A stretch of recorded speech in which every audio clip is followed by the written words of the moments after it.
بسم اللہ الرحمن الرحیم رب اشرح لی صدری ویسر لی امری واحلل عقدۃ من لسانی یفقہوا قولی رضیت باللہ ربا وبالاسلام دینا وبمحمد صلی اللہ علیہ وسلم نبیا ورسولا اللہ اکبر اللہ اکبر اللہ اکبر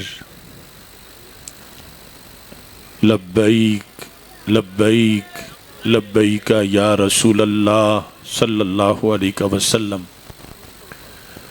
الحمد للہ رب العالمین والصلاة والسلام علی خاتم النبیین سید الرسل و خاتم المعصومین وعلی آلہ و اصحابہ اجمعین اما بعد فاعوذ باللہ من الشیطان الرجیم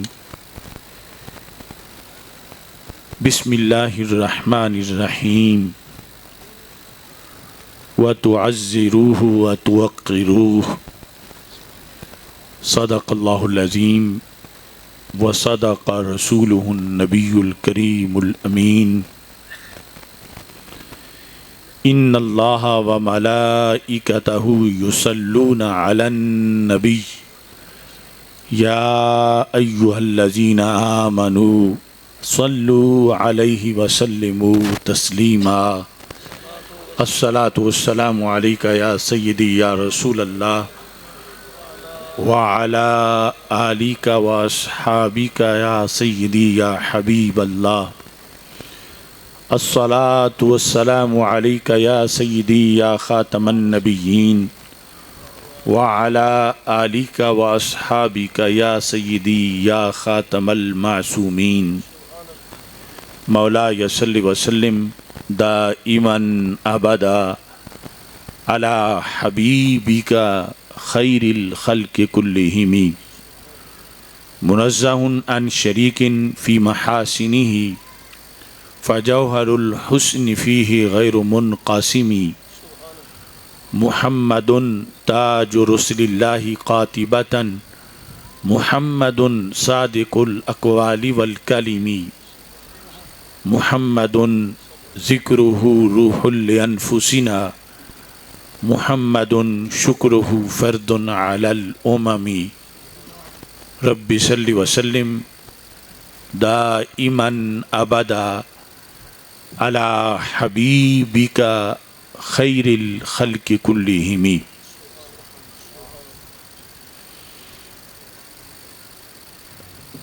دل تو ہے آل محمد کی محبت کا مقام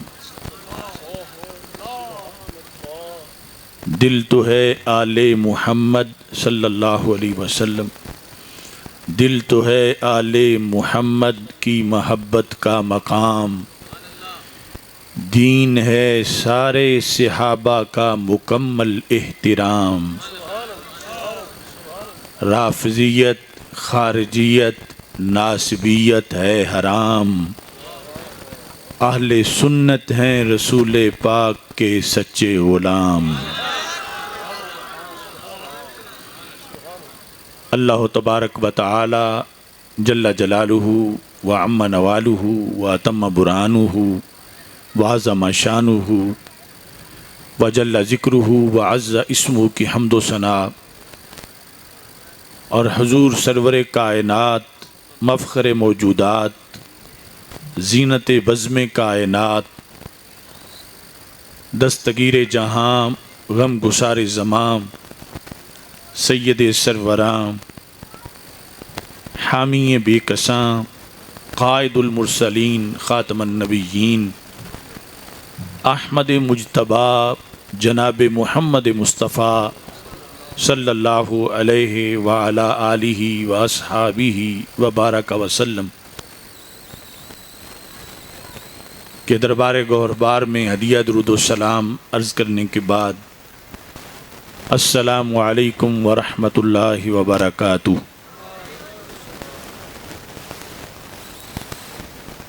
رب ذوالجلال کے فضل اور توفیق سے پیر طریقت رہبر شریعت حضرت قبلہ میاں حیات محمد صاحب قدس سر العزیز کے سالانہ عرس مقدس کے موقع پر اس عظیم الشان اجتماع میں ہم سب کو شرکت کی سعادت حاصل ہو رہی ہے۔ مجاہد ملت پیر طریقت حضرت پیر میاں محمد بشیر حیات صاحب نقشبندی مجددی، آپ کے زیر سایہ یہ سارا سلسلہ چل رہا ہے۔ سٹیج پر حضرت قبلہ پیر میاں محمد عبد المجید نقشبندی مجددی صاحب اور دیگر علماء و مشائخ جلوہ گر ہیں۔ میری دعا ہے رب ذوالجلال صاحب عرس کے درجات کو مزید بلند فرمائے اور ہمیں آپ کا مشن آگے بڑھانے کی توفیق عطا فرمائے۔ اس آستانہ عالیہ کا پیغام تعظیم رسول صلی اللہ علیہ وسلم، محبت رسول صلی اللہ علیہ وسلم، اور پھر جس کی بھی رسول اکرم صلی اللہ علیہ وسلم کے ساتھ نسبت ہے اس کی محبت کا پیغام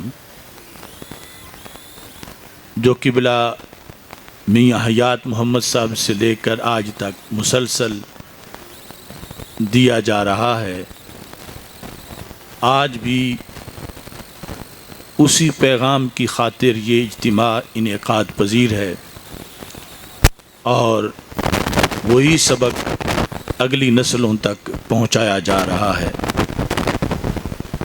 اذان کے بعد پھر باقی گفتگو کرتے ہیں۔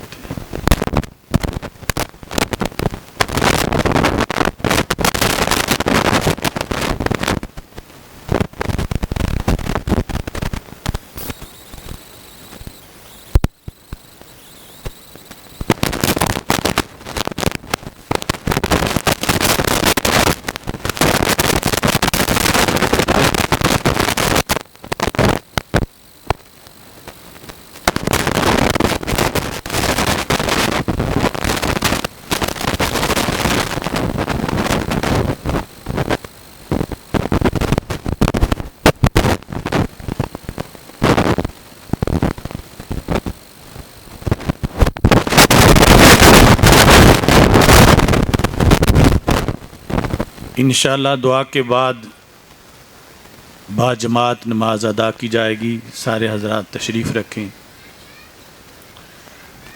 تعظیم رسول صلی اللہ علیہ وسلم ایک معیار ہے حق اور باطل کے درمیان۔ آج ہمیں اس فتنے کا بھی سامنا ہے کہ جس میں تعظیم رسول صلی اللہ علیہ وسلم کو معاذ اللہ شرک کہا جاتا ہے، اور دوسری طرف ہم ہیں کہ مجدد دین و ملت امام اہل سنت اعلی حضرت امام احمد رضا خان فاضل بریلوی رحمۃ اللہ علیہ، آپ نے فرمایا شرک ٹھہرے جس میں تعظیم حبیب، اس برے مذہب پہ لعنت کیجیے۔ اب دیکھنا ہے کہ پیچھے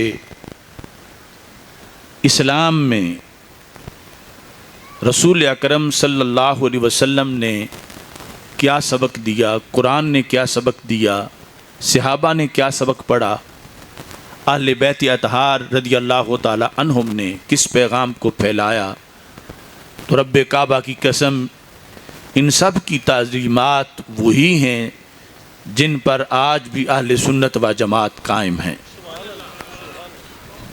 قرآن مجید برہان رشید حکم دیتا ہے وَتُعَزِّرُوهُ وَتُوَقِّرُوهُ کہ رسول اکرم نور مجسم شفیع معظم صلی اللہ علیہ وسلم کی خوب تعظیم کرو اور خوب احترام کرو۔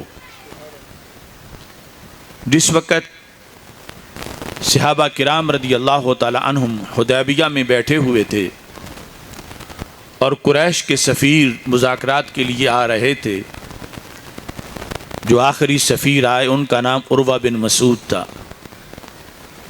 بخاری شریف میں تفصیل سے اس کا ذکر ہے۔ عروہ بن مسعود نے آ کر دیکھا کہ حضرت محمد مصطفیٰ صلی اللہ علیہ وسلم کو جو ماننے والے ہیں ان کے ماننے کا انداز کیا ہے، ان کا اپنی قیادت کے ساتھ کتنا مضبوط رشتہ ہے، جنگ کی صورت میں بھاگ جائیں گے یا ساتھ دیں گے، مختلف طریقوں سے اس نے جانچنا چاہا۔ عروہ بن مسعود قریش کا وہ سفیر تھا جو کئی حکومتوں میں قریش کی سفارت کر چکا تھا۔ جب حدیبیہ میں آیا تو پکا مشرک تھا، لیکن حدیبیہ سے جب واپس ہوا تو شرک ٹوٹ چکا تھا، اور جس وجہ سے شرک ٹوٹا وہ تعظیم رسول صلی اللہ علیہ وسلم ہے۔ یعنی فرق دیکھو کہ جس چیز کی بنیاد پر شرک ختم ہوتا رہا، شرک ٹوٹتا رہا، آج کچھ ناہنجار لوگوں نے اسی چیز کو شرک کہنا شروع کر دیا۔ یہ الفاظ صحیح بخاری میں موجود ہیں۔ عروہ بن مسعود نے کہا وفدت علی الملوک، میں بڑے بڑے بادشاہوں کے درباروں میں گیا، وفدت علی قیصر و کسریٰ و النجاشی، پھر اس وقت کی جو بڑی حکومتیں تھیں ان کا ذکر کیا کہ میں قیصر کے دربار میں گیا، میں کسریٰ کے دربار میں گیا، میں نجاشی کے دربار میں گیا۔ آگے قسم اٹھا کے کہا واللہ ان رأیت ملکین یعظمہ اصحابہ ما یعظم اصحاب محمد محمدن صلی اللہ علیہ وسلم۔ کہا خدا کی قسم میں نے کسی دربار میں کسی بادشاہ کی ایسی تعظیم ہوتی نہیں دیکھی جیسی تعظیم صحابہ اپنے نبی علیہ السلام کی کرتے ہیں۔ یعنی ایک کافر دماغ مگر ضدی نہیں تھا، ہٹ دھرم نہیں تھا، انصاف پسند تھا، اس کو بھی سمجھ آ گئی کہ بادشاہوں کے ماننے والے اور ہوتے ہیں اور نبیوں کے دیوانے اور ہوتے ہیں، کہ کیسر و کسریٰ کے دربار کے اندر بڑے شاہانہ انتظامات تھے، اور اس کے غلام اور اس کے وزیر اور اس کے سپاہی اور اس کا سب آب و تاب کا منظر، یہ سارے درباروں کا دیکھنے کے بعد حضرت عروہ بن مسعود رضی اللہ تعالی عنہ نے جب حدیبیہ میں رسول اکرم نور مجسم شفیع معظم صلی اللہ علیہ وسلم کے گرد بیٹھے ہوئے صحابہ کو دیکھا تو وہ پہلا سب کچھ بھول گیا۔ جس دن سے مدینہ دیکھ لیا ہم سارے نظارے بھول گئے، وہ ان درباروں کی چمک دمک، جو کچھ وہاں کے فرنیچر تھے، قالینیں تھے، جو کچھ تھا سب بھول کے عروہ بن مسعود نے واپس جا کے قریش مکہ کو سمجھایا کہ تم غلط فہمی میں ہو، یعنی تم یہ سمجھتی ہو کہ برادری کا ایک بندہ تھا، اس نے نبوت کا دعویٰ کر لیا ہے، وہ ایک گویا کہ بادشاہ بن گیا ہے اور فوج بھرتی کر لی ہے، تو ہم لڑیں گے، ان کے کچھ فوجی بھاگ جائیں گے، کچھ ساتھ دیں گے، جس طرح بادشاہوں کا ہوتا ہے۔ تو کہا خدا کی قسم میں نے وہاں بادشاہوں والا منظر نہیں دیکھا، میں نے عجیب منظر دیکھا ہے کہ وہاں جو بیٹھے ہیں ان کا تو انداز یہ ہے، ان تنخم النبی نخامتن الا وقعت فی کف رجل منہم، کہ حضرت محمد مصطفیٰ صلی اللہ علیہ وسلم کا جنہوں نے کلمہ پڑھا ہے وہ ان سے اتنا پیار کرتے ہیں، اتنا پیار کرتے ہیں کہ اگر اللہ کے رسول صلی اللہ علیہ وسلم اپنے ہونٹوں سے لعاب دہن وہ جدا کرتے ہیں، تھوک مبارک، تو وہ اس تھوک کو نیچے نہیں گرنے دیتے، اپنے ہاتھوں پہ لیتے ہیں، اور جسے وہ لعاب دہن مل جاتا ہے فدالا کا بہا وجہہ وجلدہ، وہ اپنے چہرے پہ لگا لیتا ہے۔ تو عروہ نے کہا یہ محبت میں نے قیصر کے دربار میں نہیں دیکھی، یہ انداز میں نے کسرا کے ماننے والوں کا نہیں دیکھا، یہ میں نے نجاشی کے دربار میں نہیں دیکھا، یہ جو اپنے رسول صلی اللہ علیہ وسلم کے لعاب دہن کو نیچے نہیں گرنے دیتے، یہ ان کا لو مبارک کیسے نیچے گرنے دیں گے؟ یہ جنگ ہوئی تو بھاگیں گے نہیں، یہ اپنی جانیں واریں گے۔ یہ پہلی علامت بیان کی تعظیم نبی صلی اللہ علیہ وسلم کی کہ ان کے صحابہ تو یوں تعظیم کرتے ہیں، ان تنخم النبی نخامتا الا واقعت فی کف رجل منہم فدلک بہا وجہہ وجلدہ، جس کو بھی ملتا ہے وہ لعاب دہن اپنے ہاتھوں پہ لیتا ہے اور اس کے بعد اپنے ماتھے پہ مل لیتا ہے۔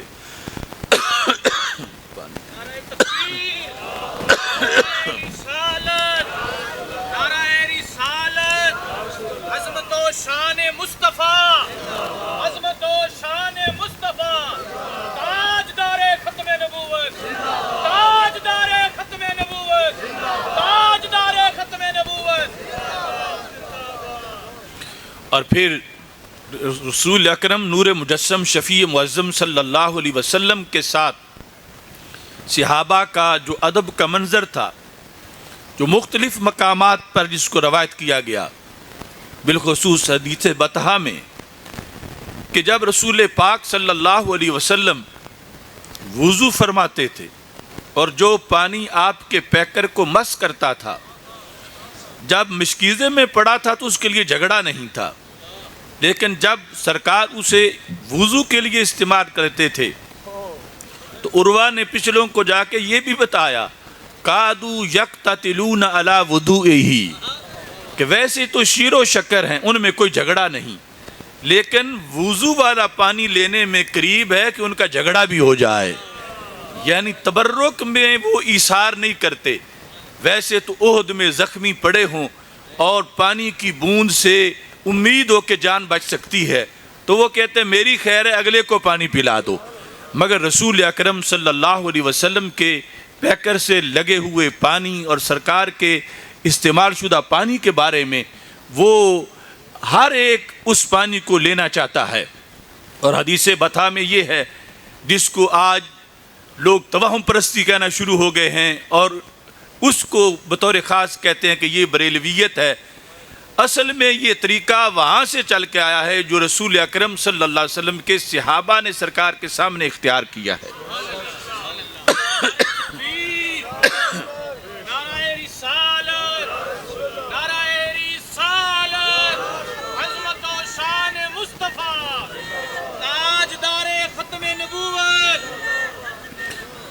اب دیکھو صحابہ ہیں اصل، فَإِنْ آمَنُوا بِمِثْلِ مَا آمَنْتُمْ بِهِ فَقَدْ اهْتَدَوْا۔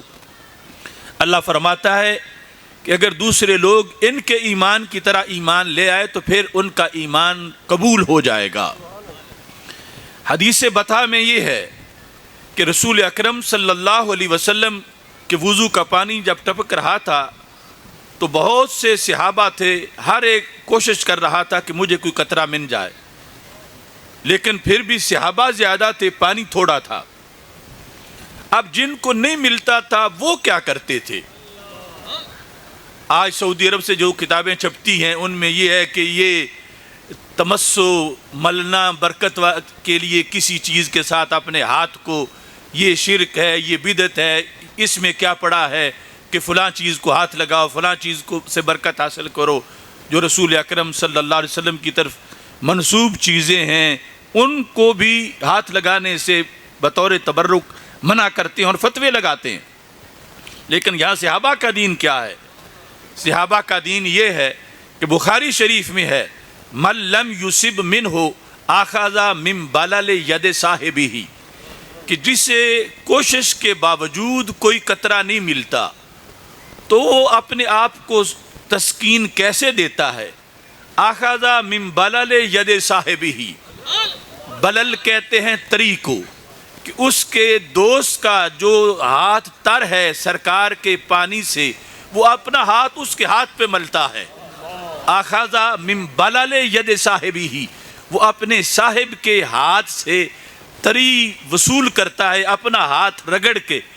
اگر یہ بریلویت ہے تو پھر سارے صحابہ ہی بریلوی تھے، یعنی یوں برکت میں، تمسو میں، یوں ہاتھ سے ہاتھ رگڑنے میں، برکت کا پانا، برکت کا لینا، یہ کوئی امام احمد رضا بریلوی نے شروع نہیں کیا، یہ کوئی حضرت مجدد الفسانی رحمۃ اللہ علیہ نے شروع نہیں کیا، یہ تو صدیق و عمر، عثمان و علی، یہ طلحہ و زبیر، یہ سعد و سعید رضی اللہ تعالیٰ عنہم، یہ صحابہ کرام کا دین ہے کہ جن کے دین پر صداقت کی مہر عرش الہی نے لگائی ہے۔ وہاں بھی یہ ہے کہ رسول اکرم صلی اللہ علیہ وسلم کے تبرک کے حصول کے لیے ہاتھ رگڑ کے تبرک حاصل کیا جا رہا ہے، اور اس کو توہم پرستی نہیں بلکہ حق پرستی قرار دیا گیا ہے، کیونکہ یہ سرکار کے سامنے ہو رہا تھا۔ اگر کچھ بھی اس میں قباحت ہوتی تو سرکار فرماتے صحابہ دین کے کام اور بھی بڑے ہیں، یہ تم کیا ہاتھوں پہ ہاتھ مل رہے ہو؟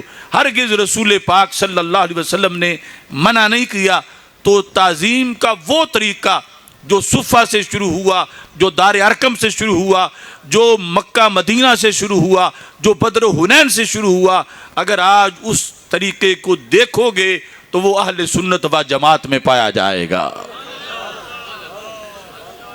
مستدرک للحاکم اور مسند امام احمد بن حنبل، ان دونوں میں اور بھی بہت سی کتابوں میں حدیث موجود ہے کہ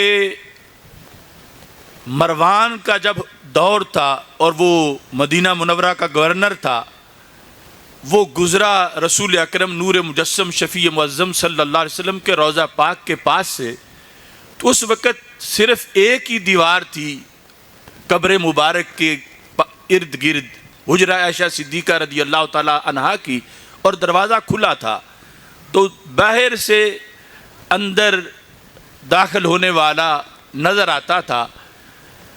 تو مروان نے دیکھا کہ کوئی بندہ اندر ہے اور اس نے اپنا ماتھا رسول اکرم صلی اللہ علیہ وسلم کی قبر شریف کے اوپر رکھا ہوا ہے۔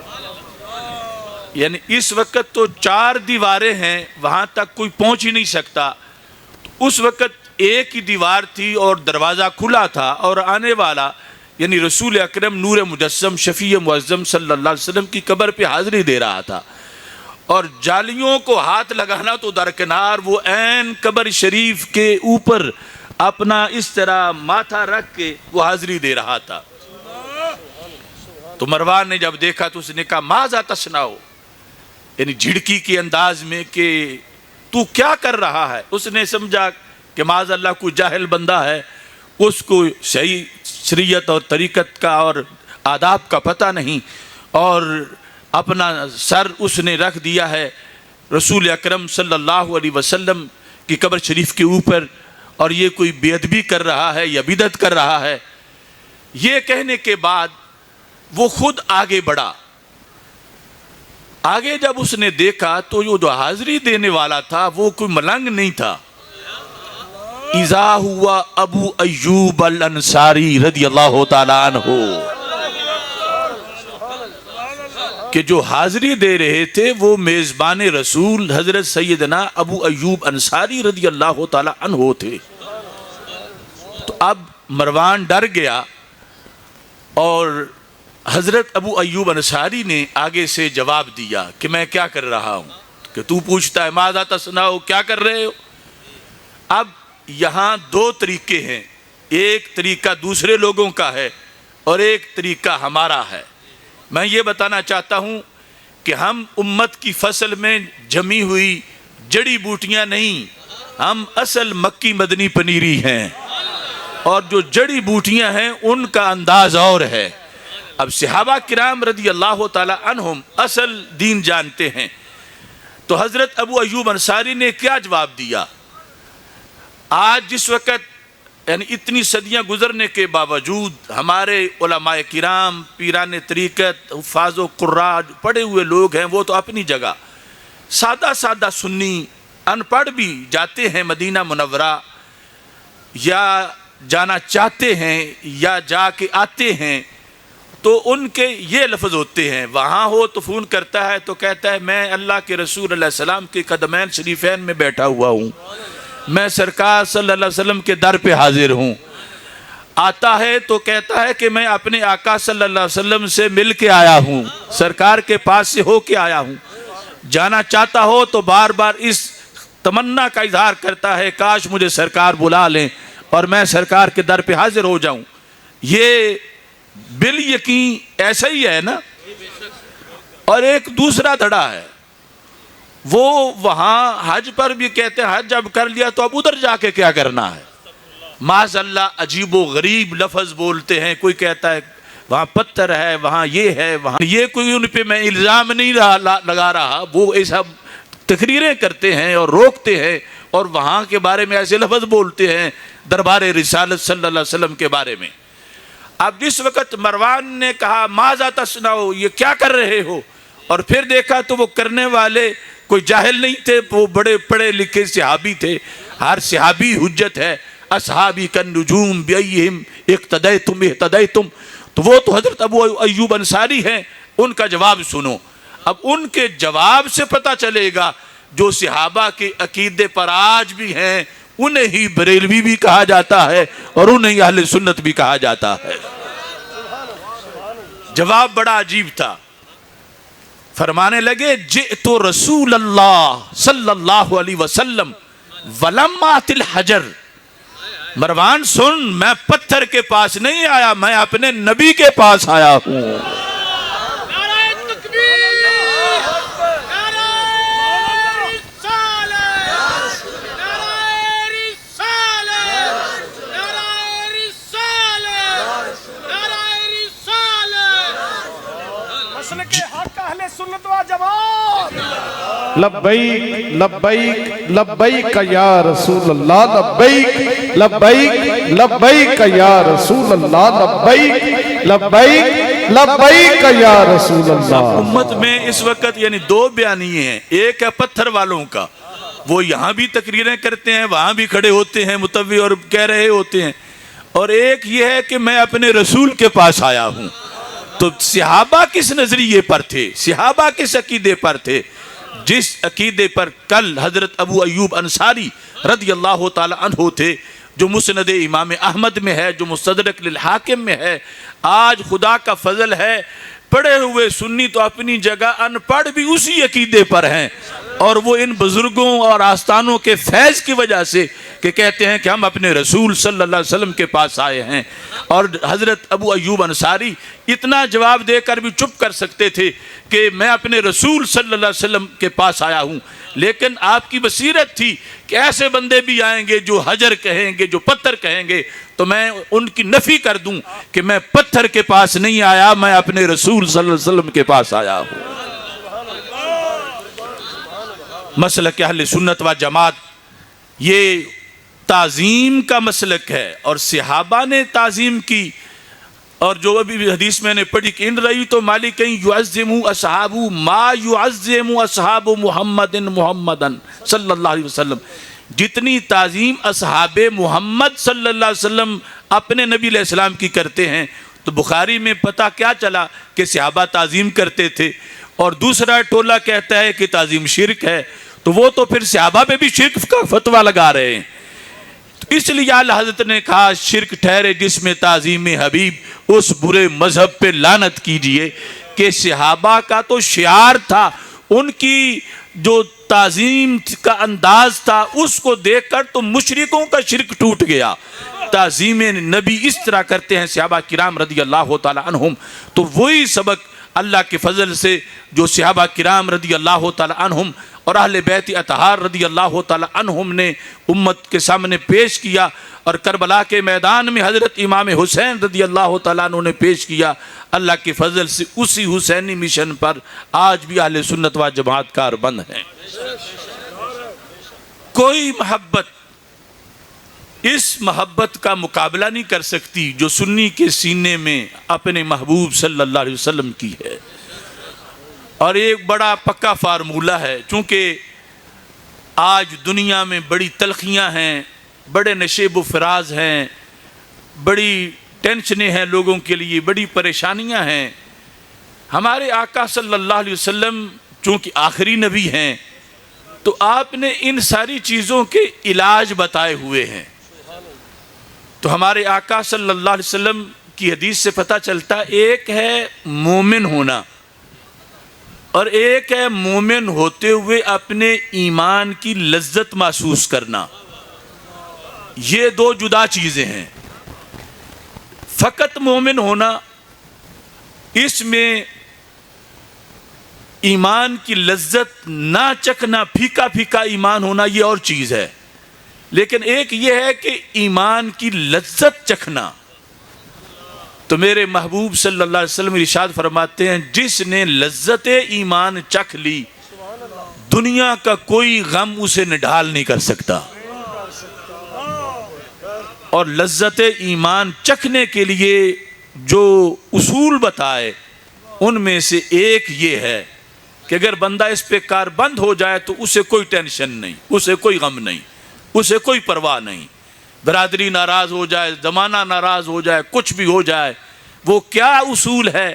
بخاری شریف میں ہے ان یکون اللہ ورسولہ احب الیہ مما سواہما، کہ بندے کے نزدیک دو ذاتیں، اللہ اور اللہ کے رسول صلی اللہ علیہ وسلم کی، یہ دو ذاتیں جو ہیں ان کے سوا سے، ان کے سوا جو کچھ بھی ہے کائنات میں، یہ دو ذاتیں ہر چیز سے بندے کو زیادہ محبوب ہو جائیں تو پھر کوئی غم بندے کو شکست نہیں دیکھ سکتا. پھر اس کو ایمان کا ٹیسٹ آتا ہے، ایمان کی لذت آتی ہے، ایمان میٹھا لگتا ہے. پھر وہ بیزار نہیں ہوتا، پھر وہ شکوے نہیں کرتا، شکایتیں اللہ تعالیٰ سے نہیں کرتا. یہ ہے کہ ان یکون اللہ ورسولہ احب الیہ مما سواہما، ان دو ذاتوں کے سوا ہر چیز کے مقابلے میں ان سے پیار زیادہ ہو. خواہ مقابلے میں برادری ہے، خواہ بیٹے ہیں، خواہ کوئی رشتہ دار ہے، خواہ کوئی حکومت ہے، خواہ کوئی چیز ہے، ان کے مقابلے میں خواہ کوئی عہدہ ہے، خواہ کوئی مفاد ہے، ان سب کے مقابلے میں جب ان دو ذاتوں کی محبت غالب ہو بندے کے سینے میں تو پھر بندے کو ایمان کی مٹھاس محسوس ہوتی ہے. اور وہ ایسی مٹھاس ہوتی ہے کہ بندے کو کبھی تلخی نہیں ہوتی، ہر وقت بندہ اللہ کے فضل میں خوش رہتا ہے. ایک مثال اس کی دے کے گفتگو ختم کرتا ہوں. جب حضرت سعد بن ابی وقاص رضی اللہ تعالی عنہ نے اسلام قبول کیا تو ماں نے دھمکی دی، اور پتہ ہے کہ ماں، ہر کسی کی ماں، اس کا پیار دل میں بڑا ہوتا ہے. تو ماں نے یہ کہا کہ سعد تم میرے بڑے پیارے بیٹے ہو، مگر اب تم نے میری خلاف ورزی کر دی ہے کہ جو نیا دین لائے ہیں، ہمارے بتوں کے دشمن ہیں، تم نے ان کا کلمہ پڑھ لیا ہے. تو کہنے لگی تم اس دین سے واپس آؤ. جب تک واپس نہیں آؤ گے میں تم سے بولوں گی نہیں، جب تک واپس نہیں آؤں گے تو میں بھوک ہڑتال کروں گی، میرے حلق سے کوئی لقمہ نیچے نہیں گزرے، پانی نیچے نہیں جائے گا. یہ بھوک ہڑتال کی بھی دھمکی دے دی اور اس پر باقاعدہ عمل شروع کر دیا. بعض روایات میں 1 دن ایسا گزرا اور بعض میں 3 دن ایسے گزرے. اور اس صورتحال میں بالآخر وہ بھوک کی وجہ سے بے ہوش ہو گئی. تو حضرت سعد کے چھوٹے بھائی نے ان کے منہ میں پانی ڈالا اور انہیں ہوش آیا. ہوش آیا تو انہوں نے پھر اپنا مطالبہ دہرایا اور مطالبے میں ساتھ یہ ٹچ بھی دیا اسلامی کہ تمہارا قرآن تو والدین سے حسن سلوک کا حکم دیتا ہے، اور میں تمہاری ماں ہوں، تمہاری وجہ سے میں ذلیل ہو رہی ہوں، میں بھوکی مر رہی ہوں، میری جان نکل جائے گی، تو کچھ سوچو اور واپس آ جاؤ. تو اس موقع پر جنہوں نے ایمان کی حلاوت چکھی ہوئی ہو ان کا جواب سنو. یعنی ویسے تو ماں کا ایک بار ایسی دھمکی دینا اس سے بندے پھر گر جاتے ہیں، پھسل جاتے ہیں، یا ایک بار ماں کا مر جانا یہ بھی بڑا صدمہ ہے. حضرت سعد نے بڑا عجیب جملہ بولا جو تاریخ محبت رسول صلی اللہ علیہ وسلم کا ایک روشن باب ہے. فرمایا امی دھمکیاں دینا چھوڑ دو، میری بات سن لو. لو کانت لک الف نفس، تمہاری تو ایک جان ہے اور اس ایک جان کی تم دھمکی دیتی ہو کہ اگر میں نے نبی علیہ السلام کا دامن نہ چھوڑا تو وہ تمہاری ایک جان نکل جائے گی اور مجھ پر بڑا بھار ہوگا.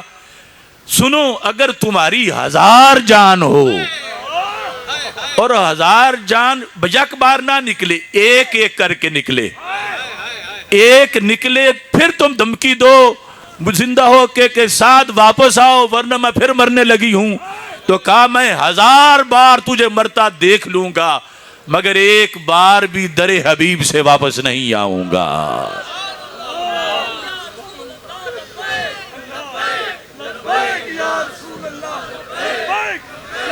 یہ ہے عشق رسول اور محبت رسول صلی اللہ علیہ وسلم، اس امت کی پہچان. اور اللہ کا فضل ہے آج بھی امت اس بارے میں بنجر نہیں ہے. حسن یوسف پہ کٹی مصر میں انگشت زنا، سر کٹاتے ہیں تیرے نام پہ مردان عرب. آج بھی جب نیا دن نمودار ہوتا ہے تو نیا قافلہ عاشقوں کا، غازیوں کا، ممتاز قادری جیسوں کا تیار ہوتا ہے. اس وقت پھر ایک آزمائش کا وقت ہے. ختم نبوت کے بارے میں جو فیصلہ ہوا اس فیصلے کو ہم مسترد کر چکے ہیں. اس میں امتناع قادیانیت آرڈیننس پر شب خون مارا گیا ہے اور قادیانیوں کو 4 دیواری کے اندر جو آزادی دی گئی ہے شاعر اسلام کو استعمال کرنے کی اور ان کے دین میں جو کفریات ہیں ان کی تبلیغ کی، ہم اس کو مسترد کرتے ہیں. آپ سارے مل کر اس بات کا، اس نعرے کا جواب دیں: قادیانیت نواز فیصلہ نامنظور، قادیانیت نواز فیصلہ. ہر ایک کی حاضری لگنی چاہیے، بازو بلند کر کے زور سے بتائیں: قادیانیت نواز فیصلہ، قادیانیت نواز فیصلہ نامنظور، قادیانیت نواز فیصلہ نامنظور، قادیانیت نواز فیصلہ نامنظور، قادیانیت نواز فیصلہ. نامنظور. تاجدار ختم نبوت، زندہ باد، زندہ باد، تاجدار ختم نبوت، زندہ باد، زندہ باد، تاجدار ختم نبوت، زندہ باد، تاجدار ختم نبوت. وآخر دعوایا ان الحمدللہ رب العالمین.